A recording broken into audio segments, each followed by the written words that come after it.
Invergordon, a small Scottish town that's the gateway to Inverness and the Scottish Highlands. This was our base for a pretty epic tour. Let's go! I'm Troy and this is the Port Lowdown. Invergordon is a small town along the northeast coast of Scotland, UK. It's about 25 miles north of Inverness, the unofficial capital of the Scottish Highlands, Culloden, and Loch Ness.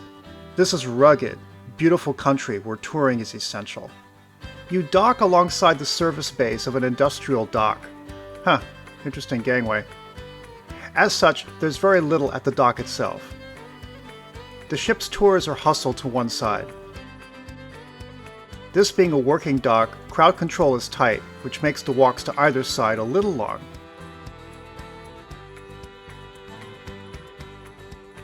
The path is flat, so no real issues with wheelchairs or strollers. There's a small tourist info booth with friendly locals.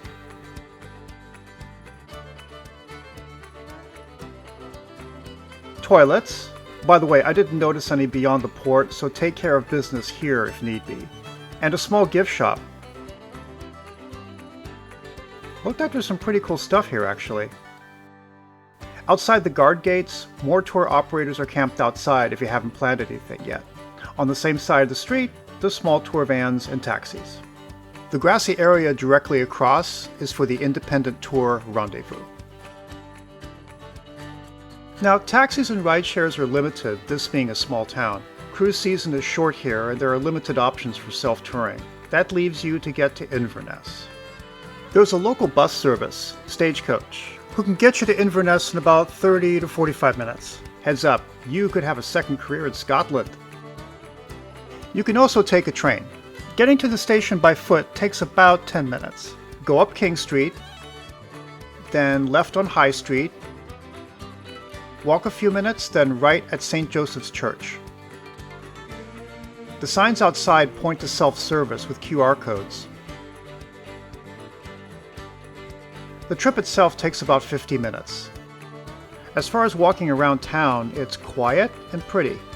There's also a mural trail called Invergordon Off the Wall, with some beautiful pieces noting the town's history.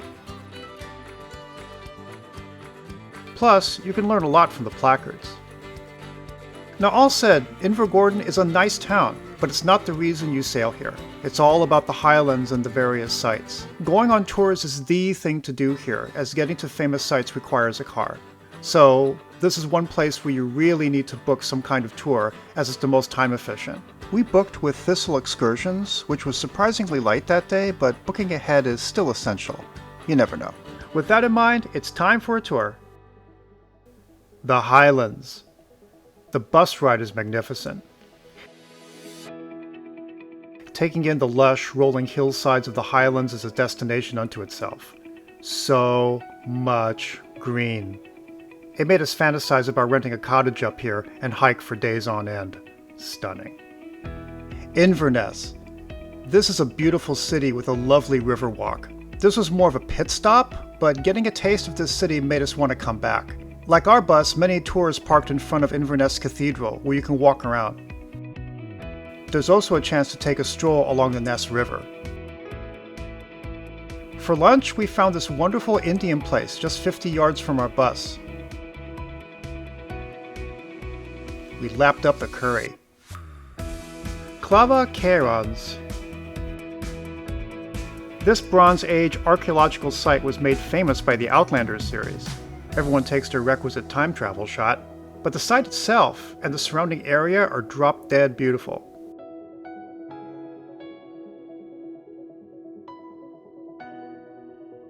As you can see, prepare for weather. Plus, you never know who you'll meet here.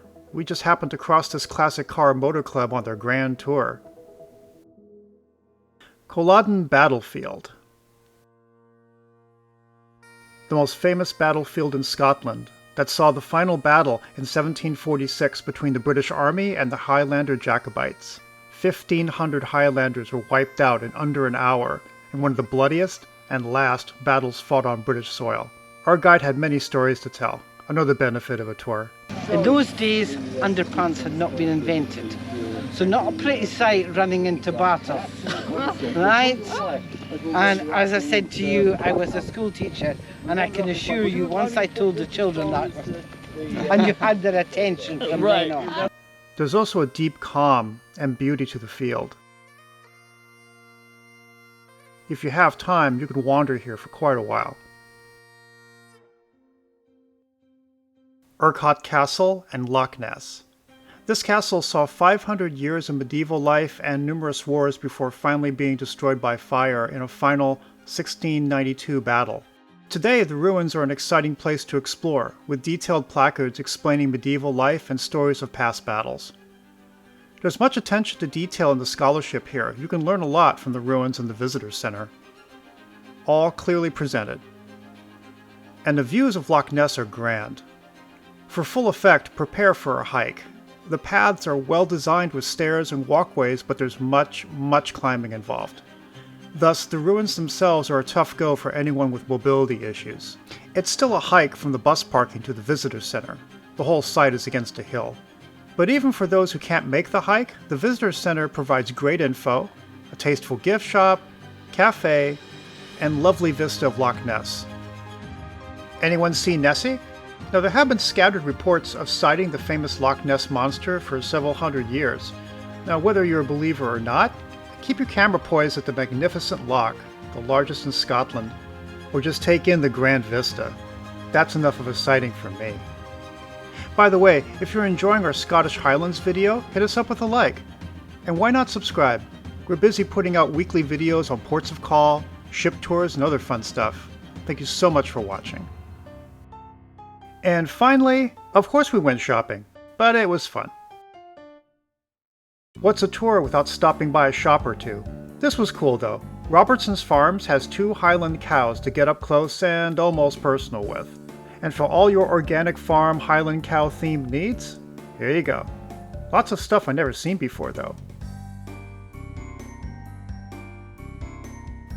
Beautiful, beautiful, beautiful. See a pattern here? Exploring here made us yearn for more Scotland, and Invergordon is a friendly and accessible place to start. Have you been to Invergordon in the Scottish Highlands? Leave a comment.